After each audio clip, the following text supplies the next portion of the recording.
Praise the Lord. The best wishes to you and your family members in the name of God. దేవుని నామమునకు మహిమ కలుగును కాక. దేవుని నామం పేరిట మీకును మీ కుటుంబ సభ్యులందరికీ శుభాభివందనములు. ఈరోజు దేవుని వాగ్దానము. Today God's promise.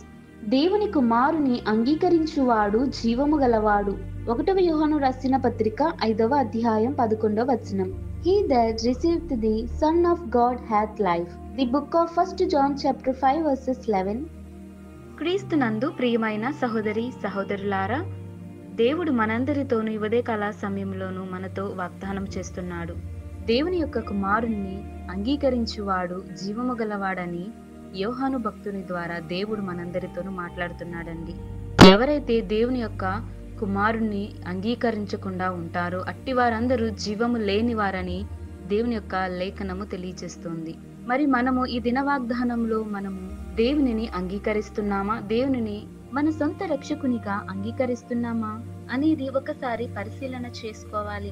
మన ప్రభువైన యేసు క్రీస్తు మన కొరకు తన ప్రాణాన్ని పణంగా పెట్టినవాడు. దేవుడు సిలువలో మన కొరకు తన రక్తాన్ని చిందించినవాడండి. అంతటి ప్రేమామూర్తి మన ప్రభువైన యేసు క్రీస్తుని మనము సొంత రక్షకునిగా అంగీకరిస్తే దేవుడు తప్పకుండా మనలను ప్రేమించి తన జీవాన్ని మనకు దయచేస్తాడు. తన ఆత్మను మనందరి పైన కుమ్మరిస్తాడు. యోహాను భక్తుడు కూడా దేవునిని తన సొంత రక్షకునిగా అంగీకరించాడు. జీవమును పొందుకొని ఉన్నాడు. దేవుని యొక్క మహిమను, దేవుని యొక్క పరిశుద్ధతను ధరించుకొని నీతిగాను యథార్థంగాను దేవుని యందు విశ్వాసాన్ని కలిగి ఉన్నాడు.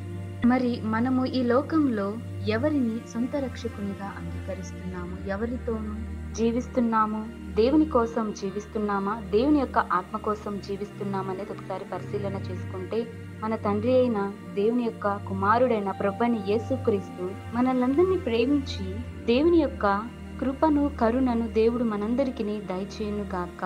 ప్రార్థన. ప్రేమ కలిగిన దేవ, దయగల తండ్రి, నీ యొక్క శ్రేష్టమైన ఘనమైన నామమును బట్టి వందనములు, స్తోత్రములు.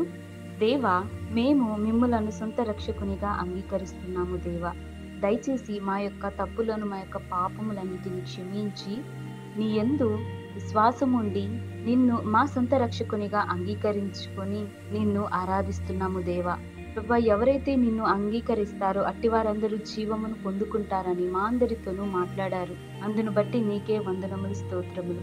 ప్రభా, ఈ ఉదయకాల సమయంలో ఎందరైతే ఈ వాక్యం విన్నారో అలాగే ఎవరైతే ఈ ప్రార్థనలో ఏకీభవిస్తున్నారో అట్టి వారందరినీ దర్శించి నీ యొక్క జీవమును, నీ యొక్క పరిశుద్ధ ఆత్మను ప్రతి ఒక్కరి మీద కుమ్మరించమని నజరేయుడైన యేసు నామమున ప్రార్థిస్తున్నాను తండ్రి. ఆమేన్.